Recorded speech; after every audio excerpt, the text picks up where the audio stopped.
তো candling box বানানোর জন্য প্রথমে আমরা এরকম হার্ডবোর্ড নেব, সরি এটা হার্ডবোর্ড না, প্লাইবোর্ড। এটার পরিবর্তে কাঠ ব্যবহার করতে পারেন।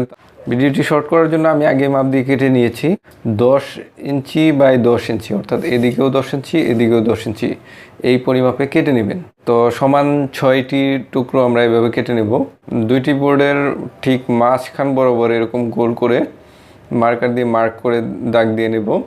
মূলত এইখানটাতেই আমাদের ডিমটা বসাবো ক্যান্ডেলিং করার সময়। প্রথম দাগ দেওয়া বোর্ডটি আমরা এইভাবে গোল করে কেটে নেব এবং দ্বিতীয় দাগ দেওয়া বোর্ডটি ঠিক মাঝখান বরাবর আমরা একটি বাতির হোল্ডার লাগিয়ে নেব।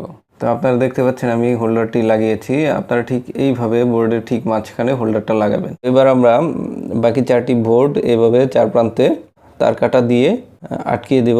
এইভাবে জাস্ট একটা বাক্স বানিয়ে নিলেই হয়ে গেল আমাদের এগ টেস্টার বা ক্যান্ডেলিং বক্স। এখন আমরা এটার মাঝখানে 100 ওয়াটের একটা বাতি লাগিয়ে দিব, কেবলের ওপর প্রান্তে বিদ্যুৎ সংযোগ দিব। বক্সের যে উপরের পার্টের অংশটা সেটা আমরা এভাবেই রিমুভালই রাখবো, এটা একবারে আটকিয়ে দেব না, কারণ অনেক সময় বাতি নষ্ট হয়ে গেলে আমাদের ভেতরে বাতি লাগাতে হবে।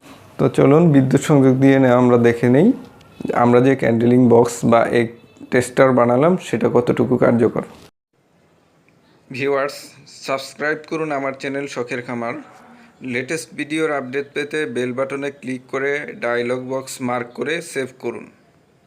আমাদের ক্যান্ডেল বক্সটি অর্থাৎ এগ টেস্টার ডিম পরীক্ষার জন্য প্রস্তুত হয়ে গেছে। এখন এই যে আমরা দেখতে পাচ্ছি যে ডিমের কালো একটা বিন্দু, এটাই আসলে ডিমের ব্রণ। এই ডিমটার বয়স মাত্র 4 দিন, এই জন্য অতটা স্পষ্টভাবে বোঝা যাচ্ছে না।